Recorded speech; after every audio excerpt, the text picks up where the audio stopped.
Okay, so I had to take a break and restart this. So we're going to start again, and I'm about to put the dogs up completely so I can get through this. So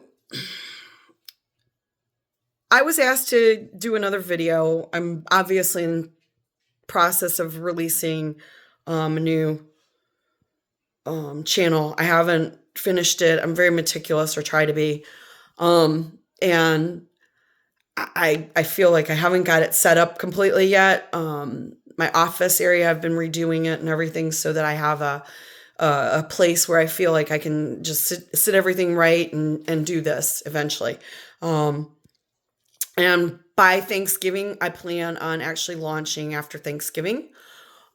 And I hope you guys will stick around for that, those of you that are my friends and support me.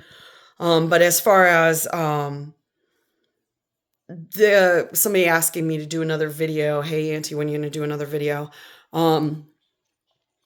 First of all, thank you. A friend of mine is a retired college professor, and it came from one of her friends, and I'm very honored both by the respect level and being called Auntie. Thank you so much.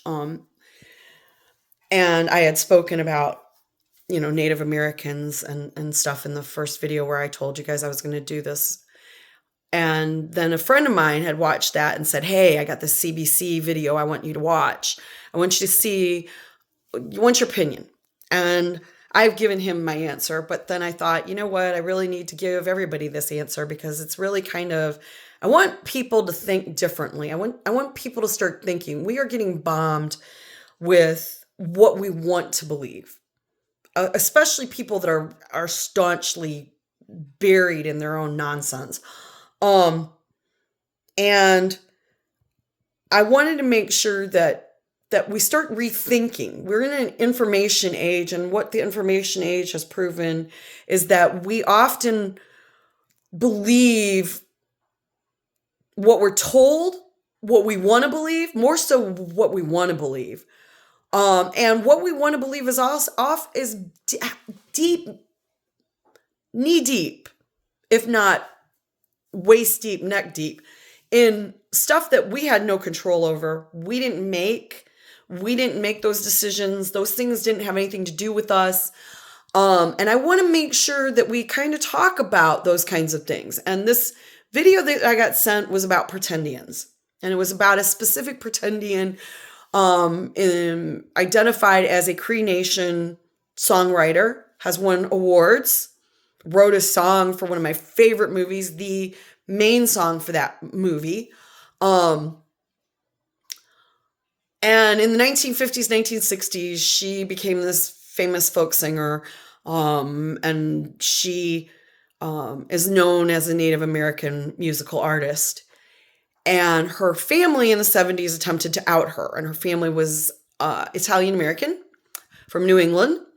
And her brother was your stereotypical white male. He was Air Force pilot. He's like the fair-skinned Italian.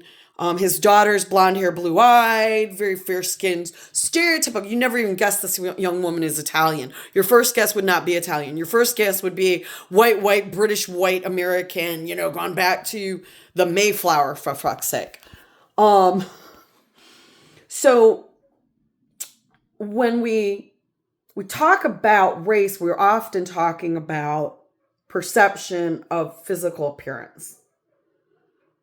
And when we're talking about that, I am, weirdly enough, the most ambiguous person on the planet, apparently, because most people, even Native Americans, will automatically assume I'm Native American. Now, this is an honor. And I want to say, before I get too far into this, I want to point out that this all stems from the problem where people believe in a hierarchy, a pecking order. And we do it at a subconscious level.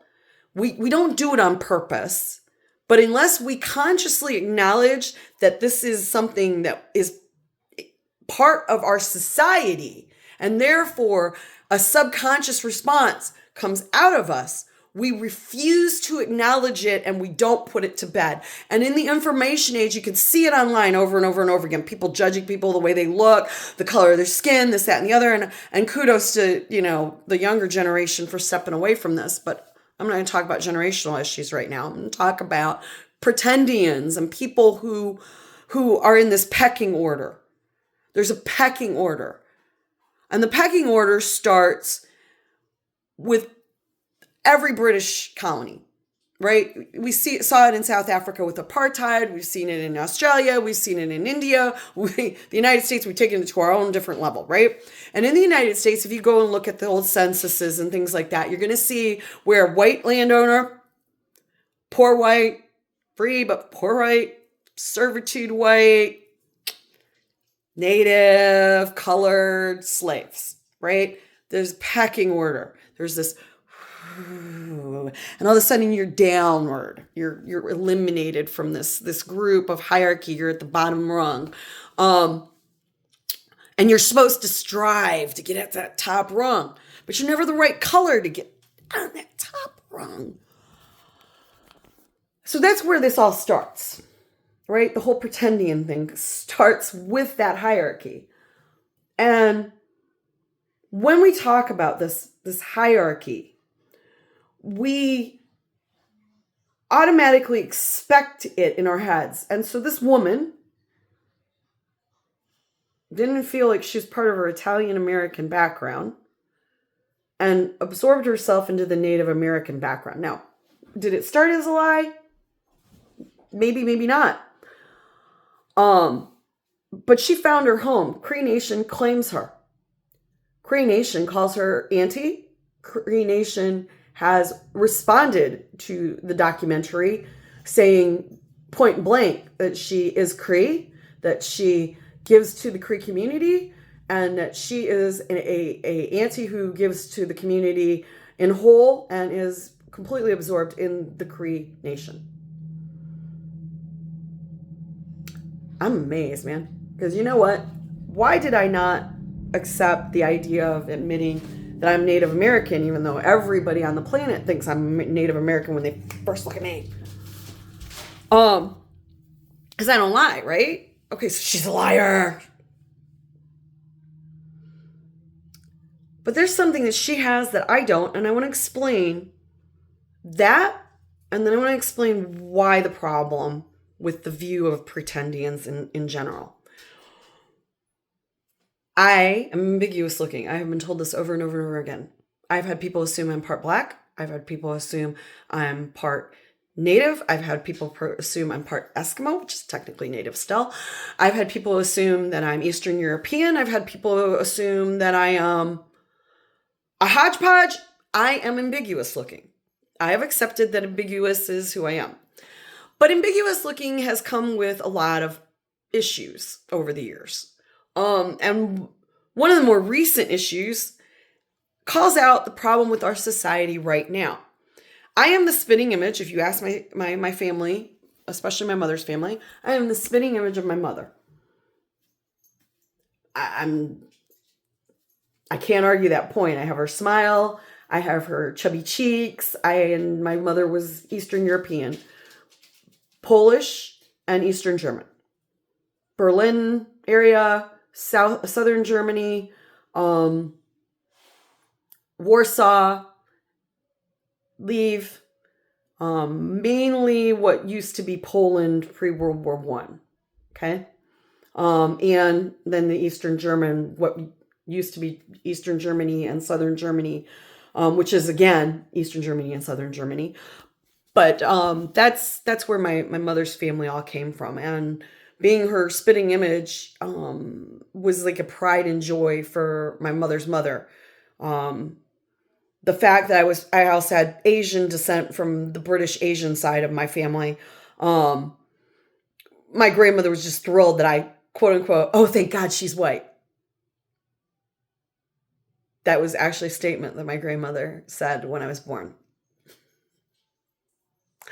I'm not even making that up. My father was less than thrilled.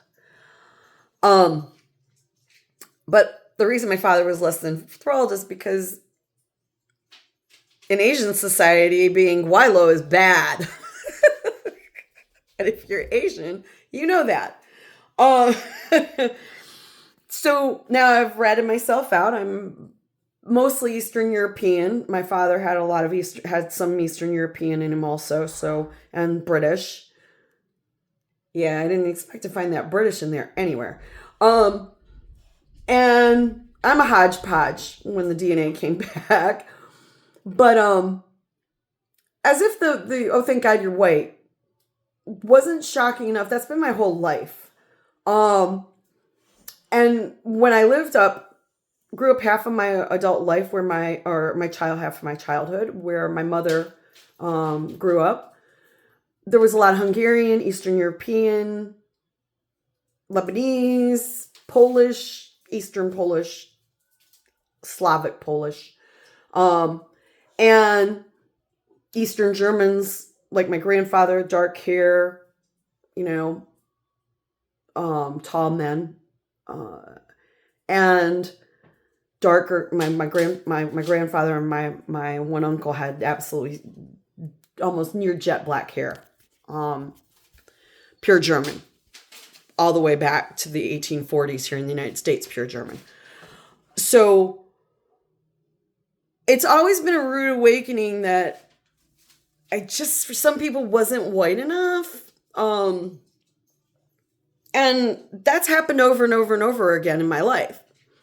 And I've never felt like I fit in anywhere because even my own family couldn't make up their minds if I was not white enough, not Asian enough, not whatever, not what. Yeah, fuck off. Okay? Fuck off. I'm American. I serve this goddamn country.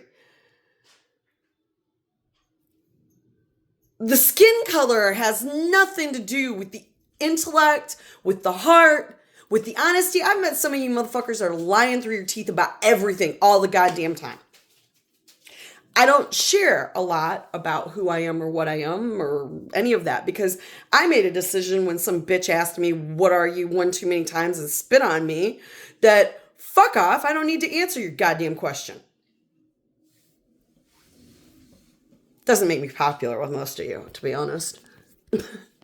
But I recently had to deal with someone claiming, oh, I'm an illegal. How dare an illegal live in her neighborhood? Bitch. We all live in the same neighborhood. Do you really think that somebody is selling me a house, that I can buy a house without living here, and being legal? Do you really think they give vet tags to any fucking random fucker? No, they don't. So I didn't even know she'd done this until a couple of neighbors come and apologize. Gotta love it. They apologize for her, and one says she likes Mexican Americans and she likes Mexican people. She likes Mexican people. She didn't even assume I was American. She assumed that this racist bitch's fucking comments where I'm an illegal Mexican must be that I'm Mexican.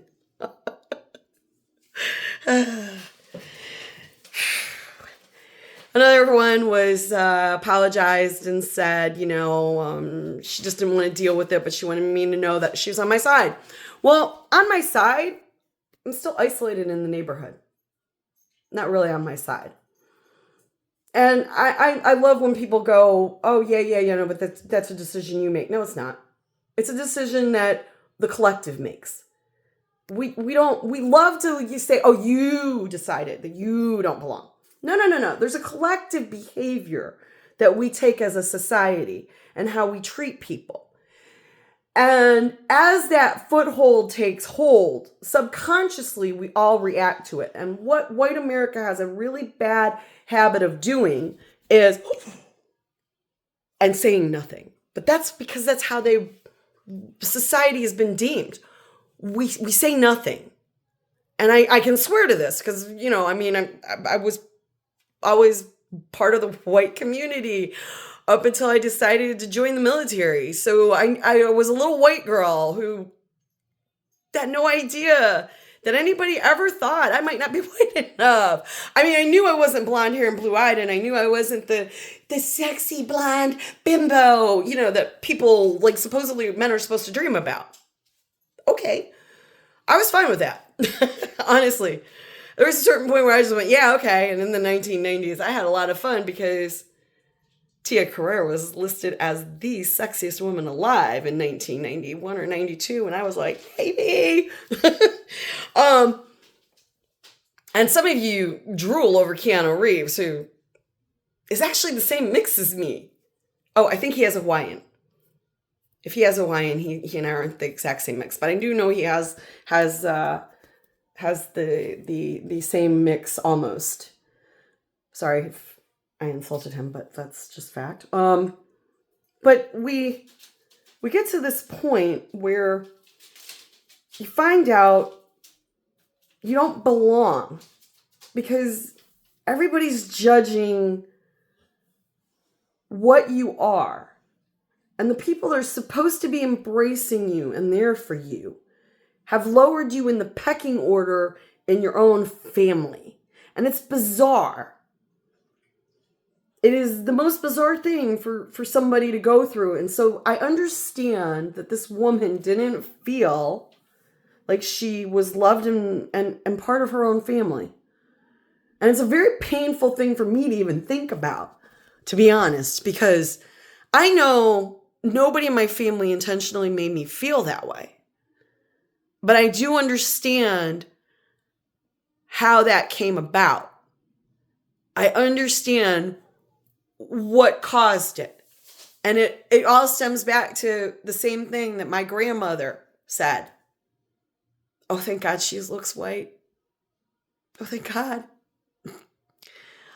It all stems back to that. It's the pecking order. The olive skin is white, but not white enough.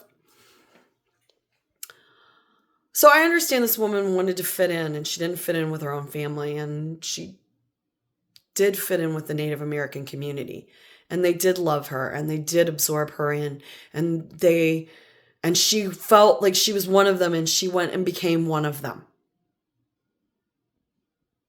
And who the fuck are any of us to take that away from her? And no disrespect to the Native American community that said she took something from them. Because I'm going to point out something about Native America 100 years ago. That Native America right now is in a quandary with accepting themselves versus white America's standards and Eurocentric standards. And this is Native Americans 100 years ago would have taken any white woman in and claimed her as their own. Just because she came and she started to be part of the tribe and she absorbed herself. She immigrated into the tribe, and the tribe, by proving herself, acknowledged her as one of their own. And no one would ever question. Did she take prizes, awards that were meant for natives? My understanding from what I read about her in the Cree Nations information is she gives to that tribe quite regularly. Everything that she has is shared with her community. Was she born an Italian American? Yeah. But I can see where her family didn't really embrace being even Italian when you look at them. Like, they were dying to be part of that American scene. Blonde hair, blue eyed. Find a blonde to marry. Find a blue-eyed girl to marry. And you just kind of see it, especially with the niece. And I'm not saying that they meant it meanly. It's just the way our society has been. You should be ashamed that you're not white enough. I've not fit in. I'm not going to denounce being white. I'm not going to denounce being Asian. I'm not going to denounce who I am just to make you comfortable. I'm also not going to answer you stupid fucking questions about what are you. And I can see where any woman, and man for that matter, that's ambiguous looking. And when I say ambiguous looking, I'm talking ambiguous looking to the Eurocentric bullshit standard most Americans have in their heads, right? You're not white enough. Well, depending on where I live, I'm really white. Depending on where I don't live, flip a coin. And it gets old. It's exhausting. The racism is exhausting. And I've endured it most of my life. I just didn't realize it. I was naive and protected, and my family protected me from it. Although, ironically enough, they never protected me from their own version of it. So I understand why she feels she's Cree, even if she was born Italian. But then that brings me to our societal problem. Native Americans used to accept all into their tribe regardless. As long as you proved yourself in the tribe, you became, and you, like Dances with Wolves, became a native. And when you gone full native, holy shit, white America loses its damn mind. Look at the movie Native Dances with Wolves and the reaction that he's gone full native, right? He's been absorbed into the native community. He might look white, but oh my God, he's gone full native. And how fucking dare you not want to be white? That's really what it comes down to. How fucking dare anyone not wanting to strive for this whiteness? And if you're a woman, how dare you want to not strive to be blonde hair, blue-eyed, some unrealistic plastic version of female? And God fucking forbid you just like yourself the way you are.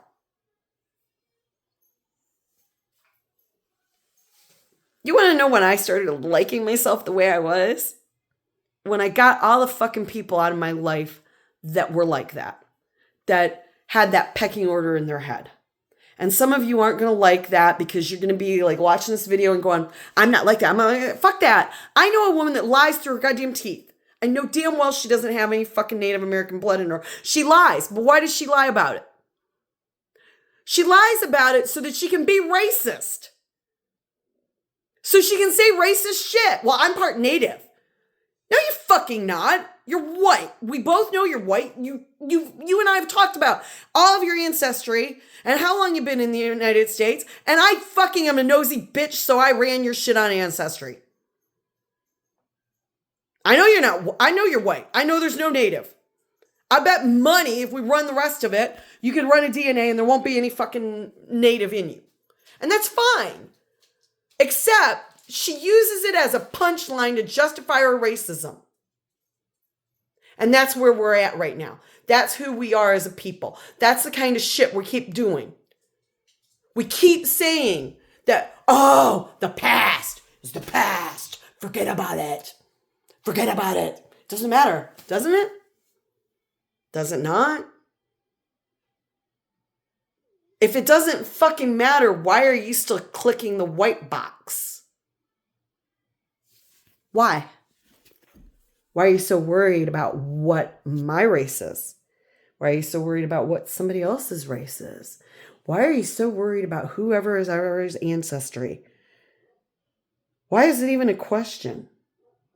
If you know I'm a veteran in the United States military and I served in the Gulf and I was basically just a good old American girl that did some smart shit, some stupid shit, why should it matter what race I am if we're Americans? I get it for the Euros. Yeah, they're still a little Eurocentric. They still have separate little countries for people that look all exactly the same. I get them being like, I'm French, I'm German, I'm Italian. I don't get Americans not just going, fuck it, I'm American. Why is this such a fucking problem for some of you? Why it's such a fucking problem for some of you? Pecking order. The pecking order we created. Pecking order that technically got created by the British Empire. That's why. And I want you to think about that from now on. Think about the fact that you judge other Americans based on some stupid stereotype that half of you don't pass yourselves. Peace.